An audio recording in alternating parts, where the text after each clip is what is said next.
본문 41절 말씀. 그들이 말하되 이 악한 자들을 진멸하고 포도는 제때 열매를 바칠 만한 다른 농부들에게 새로 줄지니라. 뭐라고 합니까? 그 악한 자들을 진멸하고 포도는 제때 열매를 바칠 다른 농부들에게 준다고 합니다. 이 농부들이 어떤 생각을 했는지 모르겠어요. 근데 이 포도원의 소출을 우리 아니면 안 돼라는 생각을 혹시나 하고 있지는 않았을까. 마태는 이것이 바로 복음이 이방인들에게 옮겨진 것에 대한 메시지를 증거하고 있습니다. 이런 면에서 유대인들은 하나님은 우리들만의 하나님이라고 많이 착각하고 있어요. 이방인들은 사람으로 여기지 않았습니다. 하나님은 우리만 사랑한다고 얘기를 했어요. 근데 그 유대인들이 하나님을 온전히 하나님으로 경외하지 않을 때, 그 하나님의 아들이신 예수님을 그들이 받아들이지 않을 때, 하나님이 쓰시는 그리고 택한 특권을 주신 그 사람들이 이방인에게 옮겨간다는 건 아마 그들은 상상하지 못했을 거예요. 예수 믿는 사람들, 특히 어렸을 때부터 교회 다니는 사람들이 많은 착각을 합니다. 내 마음대로 살아도 괜찮겠지. 하나님의 은혜 가운데 살았다고 하는 그 확신이 있는지 없는지도 모르겠어요. 근데 많은 선택과 방향을 하나님과 상관없이 하는 모습들을 많이 봤어요. 그러면서도 막연한 하나님의 은혜와 은총이 나에게 주어진다라고 생각을 합니다. 하나님의 뜻 가운데 살고 있지 않으면서도 하나님 나에게 복을 주실 거예요. 하나님의 말씀에 순종하지 않은 선택을 하면서도 하나님을 나를 사랑하셔. 이런 착각 속에 빠지는 경우가 참 많습니다. 오늘 보면 41절이 우리에게 주는 메시지가 무엇입니까? 주님은 계속해서 우리에게 열매 맺는 그리스도인이 될 것을 명하고 말씀하고 계십니다. 근데 여기 잊지 말아야 될 게 있어요. 열매 맺는 삶을 사는 과정에서 우리가 오만하게 되면 열매를 맺지 못하게 된다는 거예요. 여러분, 내가 열매 맺지 못하면 하나님의 나라가 세워지지 않는가요? 그렇지 않습니다. 하나님은 또 다른 누군가를 통해서 일하세요. 하나님 만약에 시선교회를 세우길 원할 때 제가 만약에 노하면 하나님의 뜻한 교회가 세워지지 않는 건가요? 아니에요. 하나님은 얼마든지 누군가를 써서 하나님의 교회를 세울 수 있는 거예요. 그리고 이 메시지는 우리가 오만하면 그 열매를 맺을 수 없는 것이고 이것이 얼마든지 우리 안에서 일어날 수 있는 사건이라는 것을 보여줍니다. 우리에게 주어진 시간, 돈, 그리고 내 지위, 내가 소유한 모든 것들을 정말 우리가 하나님의 것이라고 인정을 합니까? 어쩌면 그 모든 것이 나의 것이고 나를 위한 것이고 더 내가 많이 소유한다라고 우리가 주장하게 되지는 않는가. 그럼 우리는 오만한 마음을 갖게 됩니다. 그럼 이 오만이 바로 나에게 주어진 것들이 내 것이다라고 착각하는 마음입니다. 나 중심으로 세상이 돌아간다는 마음이에요. 하나님도 나 중심을 위한 존재일 뿐이죠. 이것이 왜 문제입니까? 열매를 못 맺기 때문에. 그리고 심지어 잘못된 선택을 합니다. 우리 모두가 그렇습니다. 지금 오늘날 한국교회 그리고 기독교회는 비난을 받습니다. 그리고 우리가 그들과 다른가요? 우리 교회는 좀 달라요 라고 얘기할 정도로 우리가 그렇게 거룩한가요? 어쩌면 그 한국교회, 기독교의 오만함의 그 흐름 속에 우리도 자유할 수 없다라는 확신을 가질 필요가 있습니다. 우리도 그 세례를 받고 우리 몸에 덕지덕지 붙어있는 그 오만함이 자리 잡을 수 있다고 볼 수 있어야 됩니다. 그래서 우리는 나도 모르게 아내가 남편에게 오만하고 남편이 아내에게 오만해질 수 있다는 생각을 하셔야 돼요. 오만이 무엇입니까? 내 중심으로 맞추라는 게 오만이에요. 하나님도 맞추고 남편도 맞추고 아내도 맞추고 자식도 날 맞춰야 된다는 걸 주장하는 것이 오만입니다. 악한 농부의 이야기가 남의 이야기가 아니라 우리 마음속의 이야기라는 것을 여러분 인정하는 데서부터 우리는 주님께 나아갈 수 있습니다. 회개하고 변화될 수 있습니다. 그리고 이 오만을 제거해야만 우리는 계속 열매를 맺어갈 수 있습니다.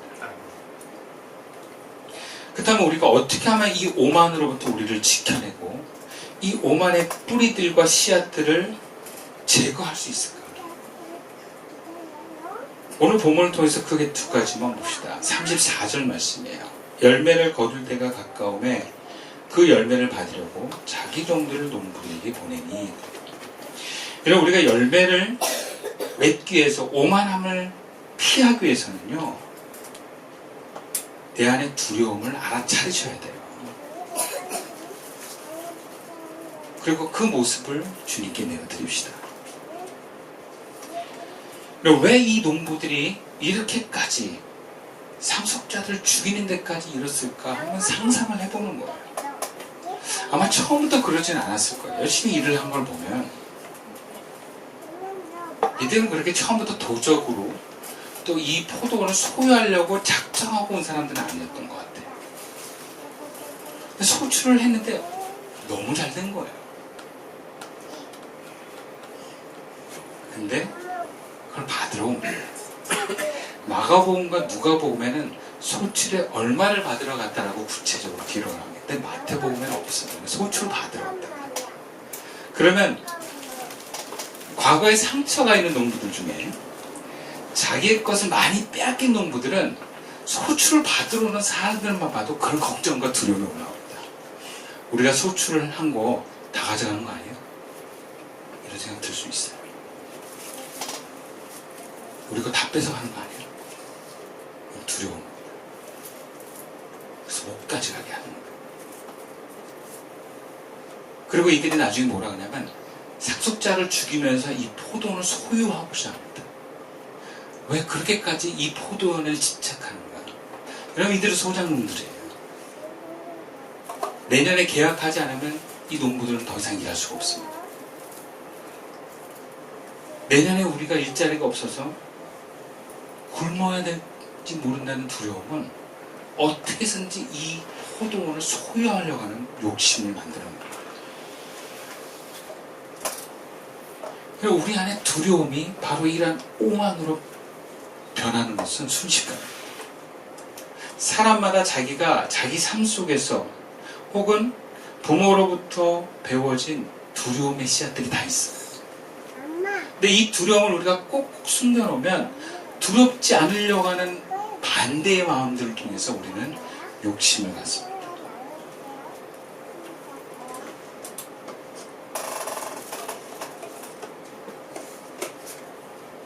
그들은 자기들의 소유의 포도원이 없었어요. 그리고 언제 쫓겨날지 모르는 소작농의 인생입니다. 무엇보다 이들은 주인을 믿지 않았습니다. 계속해서 자신을 고용할 선한 주인으로 믿지 않았습니다. 사람이라는 게 그래요. 아픈 경험들이 많으면 새로운 사람들이 새롭게 좋을 거라는 기대를 하지 않습니다. 다 과거에 기반해서 사람을 봅니다. 그럼 기독교인에게 한번 뒤인 사람은 기독교를 보자마자 되게 싫어합니다.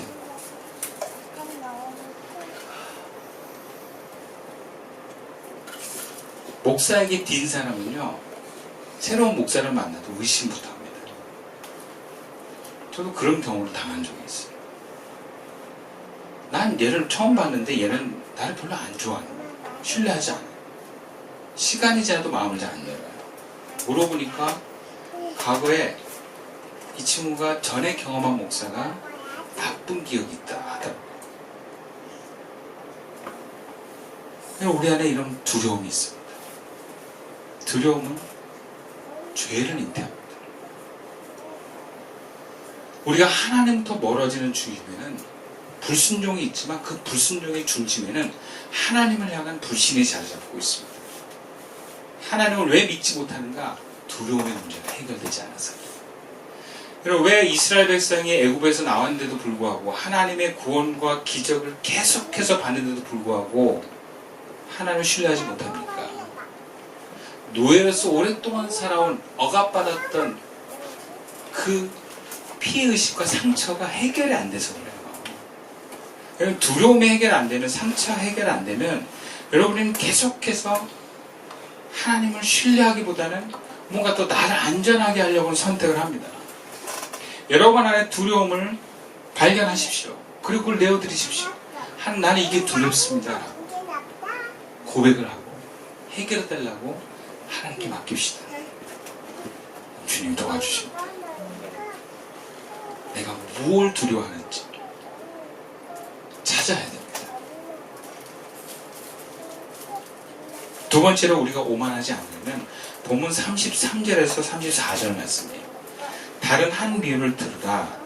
한 집 주인이 포도원을 만들어 산 울타리로 두르고 거기에 집자는 틀을 만들고 망대를 짓고 농부들에게 새로 주고 타국에 갔더니 열매 거둘 때가 가까우면 그 열매를 받으려고 자기 종들을 농부들에게 보내니.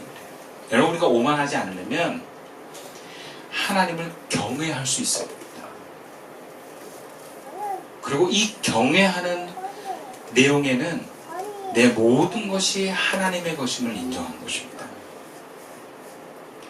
본문의 내용을 보면 포도원 농부들이 무슨 용기로 주인이 보낸 종들을 때리고 아들까지 죽이려고 했는가?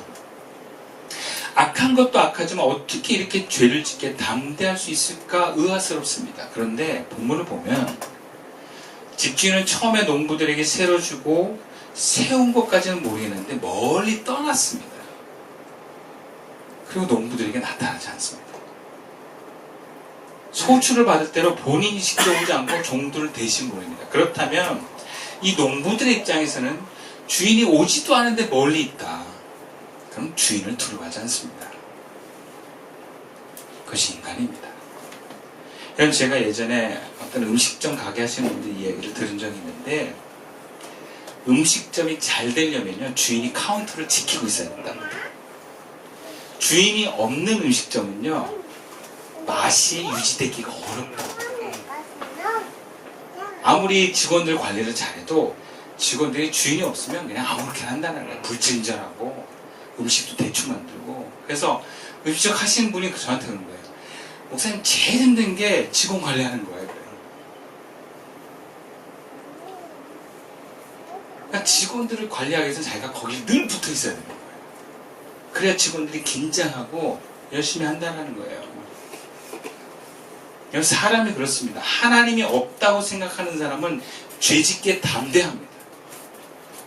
그리고 자기 마음대로 욕심대로 살려는 마음이 강력해집니다. 본문에서 유대 지도자들이 바로 그런 자들이에요. 예수님이 그렇게 말씀하십니다. 그들에게 하나님은 저 멀리 계십니다. 하나님이 계시지 않습니다. 하나님을 두려워하지 않습니다. 하나님이 머리에만 있지 현존하는 그 하나님으로 느끼지 못합니다. 그러니까 하나님을 경외하는 마음도 없습니다. 무리는 두려워하는 마음이 있는데 하나님은 두려워하는 마음이 없습니다. 구약에서 사무엘상에 보면 엘리 제사장의 아들들이 바로 그런 모습이었어요. 하나님께 제사하는 제사장들인데 하나님을 경외하지 않습니다. 그러니까 막 제사 음식 막 뺏어가고 심지어는 그 하나님 제사하는 과정에서 일하는 사람들 건드리고. 근데 모세 시대에는요 하나님이 성전에 직접 관여를 하셨어요. 명함물로 제사 한 번 안 드렸다고 아론의 아들 죽여버렸습니다. 불로 태워 죽여버렸어요. 그러니까 어떻게 바짝 긴장합니다. 사람들. 지도자들이 찍소리를 못 냅니다. 왜? 하나님 너무 두렵기 때문에. 우리가 흔히 말하는 경외는 이 외가 두려울 외자입니다. 공경하고 두려워하는 것입니다. 근데 우리는 하나님을 믿는데 하나님을 경외하지 않는 신앙인들은 많이 봅니다. 그래서 교회 안에서 사기도 치고 돈 빌려주고 이자 많이 받고, 목사는 교회를 사유하고, 자식들은 교회 안에서 왕 노릇을 합니다. 교인들이 떠나든 말든 교회 안에서 서로 싸우기까지 합니다. 다들 하나님을 가볍게 여기고 없다 여기는 사람들의 모습이에요. 하나님은 저 멀리 계셔서 나와 상관없다라고 느껴지는 사람들이 바로 그런 일들을 합니다. 엄마 이거 갖고 놀아. 오늘 본문에서 농부될 소유는 하나도 없습니다. 포도원을 일구고 울타리를 치고 포도즙을 따는 틀을 만들고 망대를 세우는 것도 다 집주인이 했습니다. 농부들은 세를 받고 포도나무를 관리하고 수확해서 얼마를 주인에게 주기만 하면 되는 것입니다. 한마디로 농부들은 소장농이에요. 자기 게 하나도 없는 사람들이에요. 우리도 그렇습니다. 세상에 우리 건 하나도 없습니다. 물질도 건강도 내 지금 위치도 다 하나님 마련해 주신 거예요. 우리는 그저 주님이 주신 것을 인정하면서 내 삶에 열매를 드리는 것뿐입니다. 그것도 일부러 드리는 거예요. 다 주님께서 우리에게 은혜를 주고 허락하심 속에 누리고 있는 것들이에요. 근데 우리가 이것을 누리지 못할까봐 집착하고 이것을 소유하려고 욕심을 부리면 우리 역시 악한 영들의 모습입니다. 우리는 이런 오만의 시대에 살고 있습니다. 이런 오만의 시대에는 하나님을 경외하지 않습니다. 그럼 하나님을 경외하기를 회복합시다. 그러나 바쁘고 무딘 일상에서 하나님을 경외하기란 또 쉽지 않습니다. 그렇기 때문에 우리에게는 묵상이 필요한 거예요. 주님의 높고 위대하심을 기도하면서 알아가야 합니다. 그리고 그렇게 주님을 경외하는 사람들과 함께 신앙생활을 하는 것이 중요합니다. 그리고 하나님을 경외하는 모습들을 우리 자녀들에게 보여줄 수 있어야 됩니다. 그럼 제가 중고등학교, 교회학교 사역을 하면서 느낀 건 정말 자녀들은 하나님을 너무 모른다는 거예요. 중고등학생들은 하나님을 두려워하지 않습니다. 그러나 우리가 오랜 세월을 살아보면 우리가 하나님 없이는 내 삶이 온전하게 살 수 없다는 것을 고백하게 됩니다. 이런 것을 우리가 진정으로 느끼면서 그러한 삶을 우리 자녀들에게 나눠줍시다. 그리고 정말 우리가 하나님 경외하기를 열망하면서 함께 나아갑시다. 하나님을 경외하는 것을 회복하는 것만이 우리가 사는 길이고 열매는 길입니다. 말씀을 마칠게요. 우리는 하나님을 경외하는가? 우리는 계속해서 열매를 맺고 있는가? 나의 나된 것은 하나님의 은혜임을 기억합시다. 그래서 열매 맺기를 멈추지 않고 하나님이 나에게 열매를 찾으실 때 기꺼이 내어드릴 수 있는 삶을 살아가는 저와 여러분 되시기를, 또 우리 시선교회 되시기를 주님의 이름으로 축원드리겠습니다. 기도드리겠습니다.